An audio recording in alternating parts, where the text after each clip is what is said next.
Hello សួស្តីអ្នកនរគ្នាថ្ងៃនេះសូមណែនាំជាមួយនឹងវីដេអូដើរលេងទៅខេត្តកោះកុង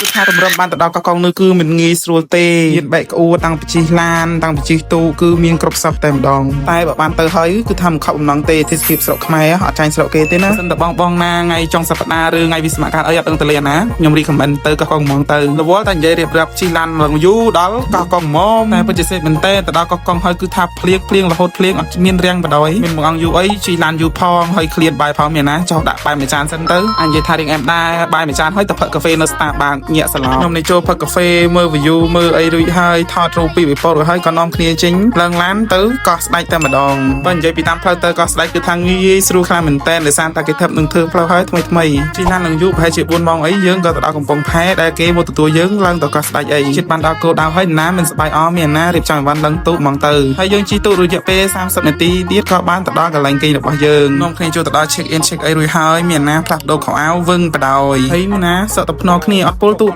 ទេមានណាខ្ញុំនឹងឯងអ្នកពុលទូកមុនគេនឹងអួនលបែកអួនគ្នាសបាយស្ទូចត្រីស្ទូចអីបានខ្ញុំនេះវិញអើយពុលទូកមែនតែទៅនឹងអត់ខកអំណងមែនយើងបានញ៉ាំគ្រឿងសមុទ្រញ៉ាំបានអីគឺថាស្រស់ថ្មីផ្អែមឆ្ងាញ់មែនតែលក្ខណៈថាគ្រាន់តែស្ទូចបានភ្លាមដាក់អាំងភ្លាមចូលលក់ជាមួយនឹងទឹកត្រីកោះកុងគឺថាអូយនឹកឃើញនឹងហើយចង់ទៅម្ដងទៀតហើយអ្វីដែលកាន់តែពិសេសគឺមកផ្លេចបានទេទៅកោះកុងហើយគឺត្រូវទៅរកកម្ពុជាសមុទ្រ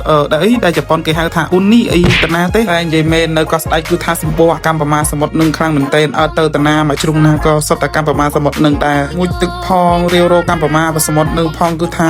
បានឡើងមកឡាំងធំតែម្ដងខ្ញុំឃើញហើយអូតំណងធ្លាប់ឃើញតែវីដេអូគេហូបអត់ធ្លាប់ឃើញវីដេអូគេហូបអីតំណងណាដល់ពេលមកសាក់ខ្លួនឯងមកហើយប៉ែអត់ចេះហូបបដ ாய் តែនិយាយមែនទៅនឹងគឺសប្បាយមែនទែនគឺ fresh ឈៀលតែម្ដងណាមួយនៅគ្នាលេខទឹកសោឡើងលើទូបានអូយបានបាយហើយគឺថាតែដើមគ្នាចប់ម្នាក់មួយម៉ាត់រៀងខ្លួនតែបដ ாய் ហើយវីដេអូរបស់ខ្ញុំក៏ដល់ទីបញ្ចប់ជម្រាបលាបាយបាយជួបគ្នានៅវីដេអូក្រោយ